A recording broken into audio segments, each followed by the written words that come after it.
주님 평화.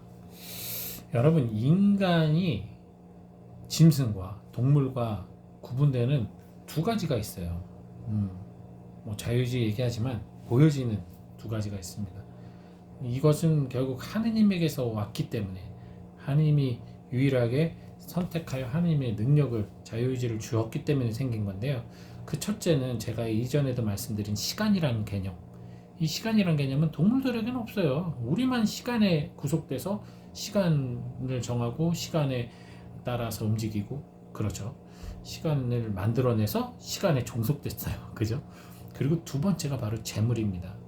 어떠한 동물도, 고도로 사회화됐다는 동물들도 돈을 지불하고 물건을 사거나 하지 않아요. 물물교환을 하지 않습니다. 오직 인간만이 재화를 사용해서 서로 가치를 매겨서, 돈의 가치를 매겨서 그걸 가지고 주고받고 사고팔고 하죠. 그리고 그 돈의 노예가 되고 돈에 종속되죠. 참 재밌죠. 시간을 만들고 시간에 종속되어 살고, 재물을 만들어서 재물에 종속되어 살아요. 재물을 따라가잖아요. 재물에 쫓고 재물에 따라 목숨을 바치기도 하죠. 네. 자, 이 두 가지 결국 어떤 겁니까? 우상이에요. 우상과 같아요. 그래서 이 시간이나 돈을 우상으로 여길 때 우리가 하나님에게서 멀어져요. 하나님과 재물 둘 중에 하나 선택해라. 그래서 그런 말씀을 하시는 거예요. 어쨌든 인간이 만들어낸 이 두 가지 우상 중에 하나, 오늘 이 야근 집사 이야기는 바로 이 재물에 대한 이야기입니다. 근데 물론 이 야근 집사 이야기를 보면 집사 참 못돼 먹었죠.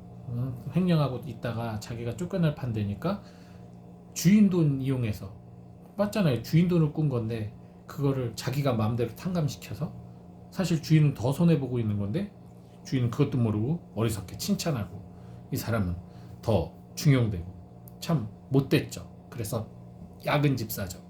하지만 이것을 재물이 아닌 하느님으로 여기고 생각을 해보면 이야기가 완전히 달라집니다. 우리들은 야근 집사같이 살아야 돼요. 어떤 의미냐면요, 우리가 이 집사가 나태했어요. 게을렀어요. 자신이 해야 될 일을 제대로 하지 않았어요. 착복했어요. 주인 재산을. 그 얘기는 뭡니까? 신앙으로 본다면 하느님의 은총을 받고 쓰질 않는 거예요. 게을러서 자기만 즐겁고 행복하게 사는 거죠. 그것은 우리 신앙생활에서 있어서는 안 될 일이잖아요. 우리는 그 받은 은총을 나눠야 될 사명과 의무가 있어요. 그래요. 근데 야근 집사가 주인 재산을 이용해서 탕감을 했죠. 주인에게 손해를 끼치는 것 같이 보이죠. 하지만 하느님의 영원한 생명 안에서는 그건 손해가 아니거든요. 하느님이 받은 은총을 써야 돼요. 세상의 것은 그렇게 쓰면 낭비겠지만 하느님 것은 그렇게 쓰면 은총이 됩니다. 오히려. 그래서 우리도 야근 집사처럼 하느님의 재산을, 하느님의 은총, 사랑을 그렇게 펑펑펑펑 나눠줘야 돼요. 내가 나눠주는 거 아니에요. 내 거 아니에요. 하느님 걸 나눠주는 거지.